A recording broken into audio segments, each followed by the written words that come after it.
भारत के seven sisters यानी पूर्वोत्तर भारत के असम में भगवान विष्णु का एक ऐसा रहस्यमयी मंदिर है जहां उनकी पूजा घोड़े के सिर और इंसान के शरीर वाले रूप में होती है। लेकिन इसका सच जानकर आपके रोंगटे खड़े हो जाएंगे। कहते हैं यह वही जगह है जहां भगवान ने दो भयानक दैत्यों को मारकर उनकी ही लाशों से बनी ठोस जमीन पर विश्राम किया था। आखिर क्या है ये पूरी कहानी, चलिए जानते हैं। कहानी शुरू होती है सृष्टि के आरंभ से। उस समय चारों ओर केवल गहरा पानी था। भगवान विष्णु की नाभि से निकले कमल पर ब्रह्मा जी प्रकट हुए। उन्हें सृष्टि बनाने का संकेत मिला और भगवान ने उन्हें चारों वेद प्रदान किए जो सृष्टि रचना का ब्लूप्रिंट यानी मूल ज्ञान थे। ब्रह्मा जी ने सृष्टि निर्माण के लिए हजारों वर्षों तक कठोर तपस्या शुरू कर दी। ब्रह्मा जी तपस्या में लीन थे, तभी एक अनहोनी हुई। भगवान विष्णु के कानों के मैल से दो भयानक असुरों का जन्म हुआ, मधु और कैटभ। हजारों साल तक पानी में रहने के बाद जब उन्हें भूख लगी तो उनकी नजर ब्रह्मा जी पर पड़ी।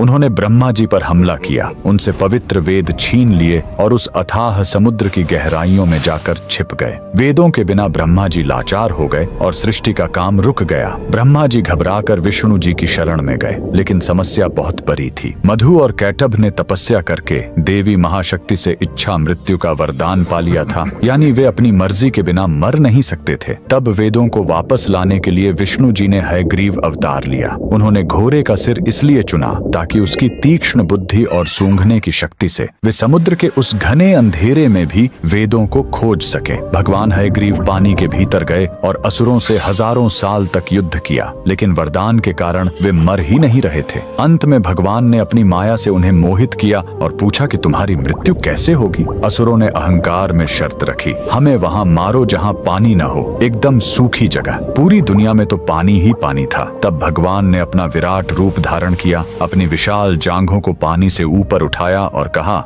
मेरी जांघें सूखी हैं, और वहीं उन दोनों का वध कर दिया। मरने के बाद उन विशालकाय दैत्यों के शरीर से जो भारी मेद यानी चर्बी निकली वो जम गई और उसी से यह ठोस धरती बनी। इसीलिए पृथ्वी को मेदिनी कहते हैं। युद्ध के बाद थके हुए भगवान हयग्रीव ने इसी नई बनी जमीन पर असम के मणिकूट पर्वत पर विश्राम किया। उन्होंने वेद ब्रह्मा जी को लौटाए और ज्ञान की पुनः स्थापना की। इसीलिए हयग्रीव भगवान को आज भी बुद्धि और तर्क का देवता माना जाता है। कमेंट में जय श्री हरि जरूर लिखें।